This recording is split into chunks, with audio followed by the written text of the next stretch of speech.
Mes chers amis, la fête de Purim arrive à grands pas.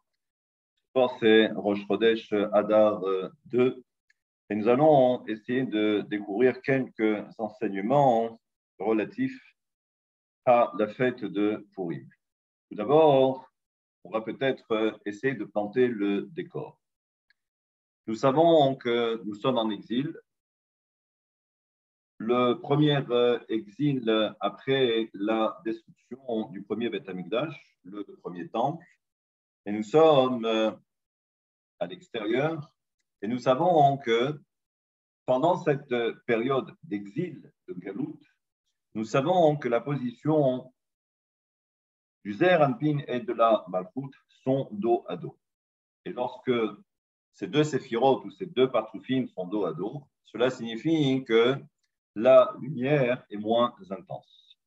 Mais nous savons, comme cela avait été annoncé par le prophète, nous savons que cet exil de Paras et Madaï en Perse devait se terminer après une période de 70 ans. Et ça veut dire que normalement, après 70 ans, le peuple d'Israël devait retourner sur sa terre et également commencer la reconstruction du Beth Hamikdash. Eh bien, ce que nous enseigne ici le Ari Akadosh, c'est que dans la 70e année de cet exil, eh bien, nous savons que pour que la délivrance du peuple d'Israël et pour que le peuple d'Israël puisse retourner sur sa terre, a commencé à un niveau supérieur un travail pour permettre justement ce dévoilement. Mais pour que ce dévoilement puisse se faire, eh bien, nous savons que si à l'origine, pendant cette période d'exil, la séphira de Malchut et la séphira du Zeir Anpin étaient dos à dos, qui va maintenant se mettre en place, qui va maintenant s'enclencher à la fin de la 70e année, c'est que justement, on doit passer par cette étape que l'on appelle Dourmita. Dourmita, c'est cette période où justement le Zeher Anpin va être endormi. Cela nous rappelle quelque chose, c'est-à-dire que nous avons Adam Arishon. Et là aussi, comme le dit la Torah, comme le dit la Genèse, avant de créer la femme, Dieu a endormi l'homme. Et ensuite, il lui a prélevé une côte.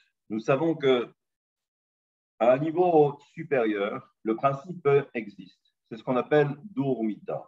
Et nous savons également que lorsque la séphira de Malchut et le Zeir Anpin sont dos à dos, il n'y a qu'un seul kotel. Le kotel, c'est un mur qui les sépare et qui permet justement de faire en sorte que la séphira de Malchut et le Zeir Anpin soient véritablement collés. À partir de là, tout le principe de la Dourmita, c'est de faire en sorte que le Zeir Anpin et la Malchut soient totalement décollés. À partir de là, on va comprendre que ensuite, lorsque les deux vont devoir se retrouver et face à face, il faut que chacun puisse avoir également son propre kotel. D'ailleurs, c'est tout le principe, c'est quelque chose que l'on voit bien évidemment pour ceux qui connaissent, c'est tout le principe de Rosh Hashanah. C'est-à-dire que cette notion de dormita, endormissement de l'homme, où l'on va plonger l'homme dans le sommeil, si vous préférez, c'est ce que l'on va retrouver au moment de la fête de Rosh Hashanah. Mais là, nous sommes à Purim et nous ne sommes pas à Rosh Hashanah. Bien que les anciens diront que Kippour, qu'est Purim. Que Kippour, c'est comme Purim. En sachant là aussi que le principe de Dourmita commence à Rosh Hashanah, mais il se termine à Kippour.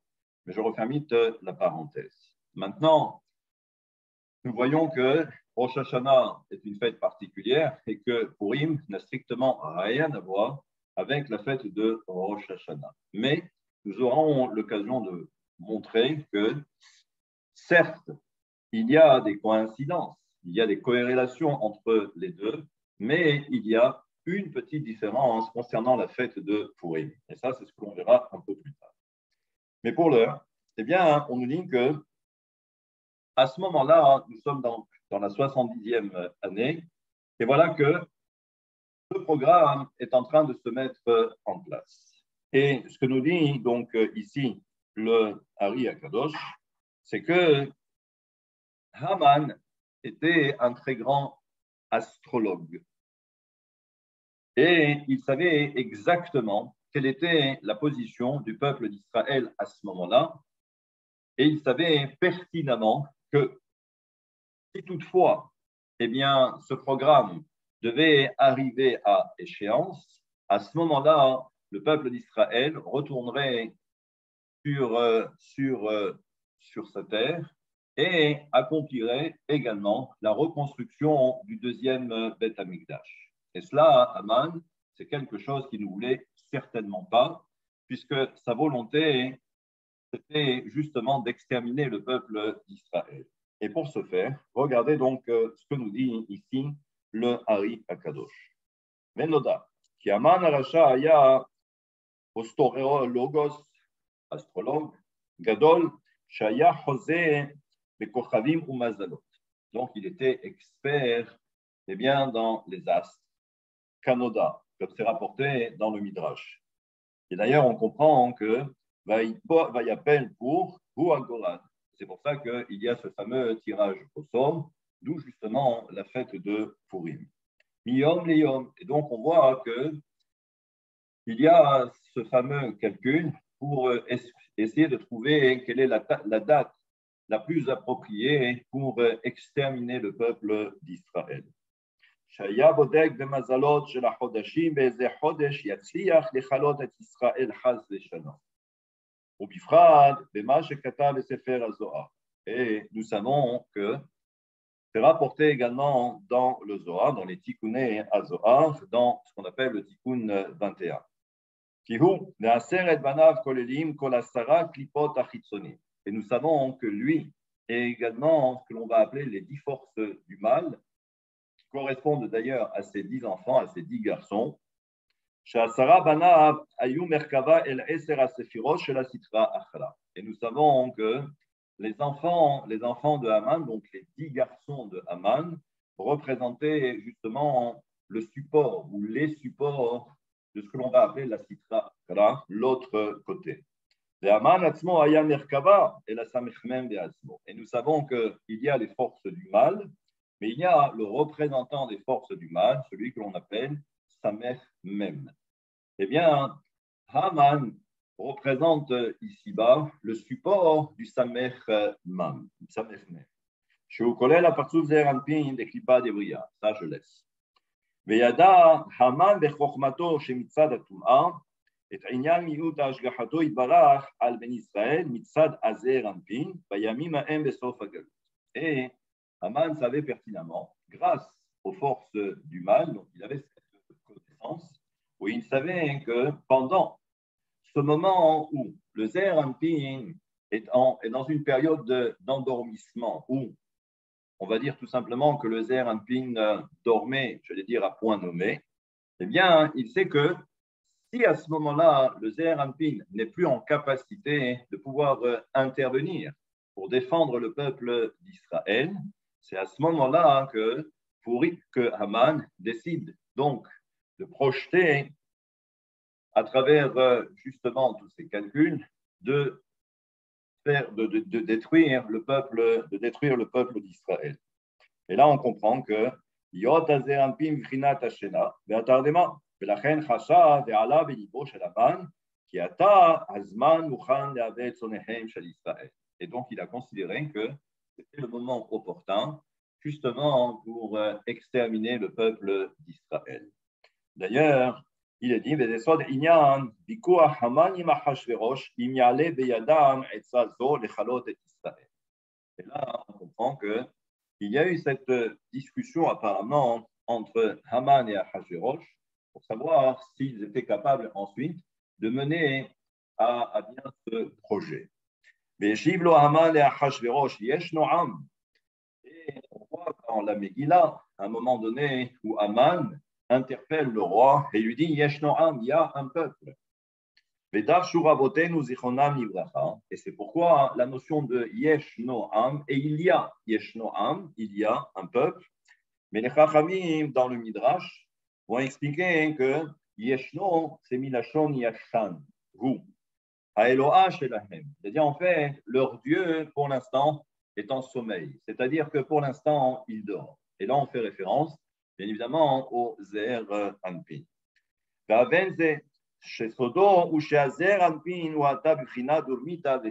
là, on comprend encore une fois que, justement, parce qu'on est dans une période, j'allais dire, préparatoire, pour permettre ensuite que Malchut et le Zer Anpin puissent se retrouver face à face. Mais pendant ce laps de temps où le Zer Anpin est en sommeil, c'est là où Haman et Achashverosh ont comploté et ont considéré que c'était le meilleur moment pour intervenir et exterminer le peuple d'Israël. Mais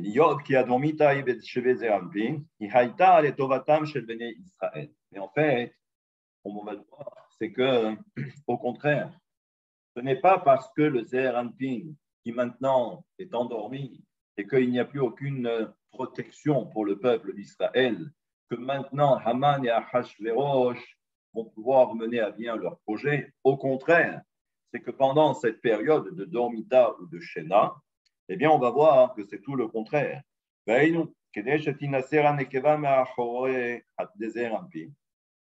il dit, et là, il continue, il dit, ומפני שהמן בחוכמתו שמצד הקליפה הבין שהדומיתה הוא לטובתם של ישראל, ומזה תהיה גאולת ישראל ובניין בית המקדש, לכן התייעצו שניהם המן ואחשוורוש, כי בזמן ההוא שהאלוהה שלהם הוא ישן, אז כלומר שהזעיר אנפין הוא עדיין בבחינת תרדמה ושינה.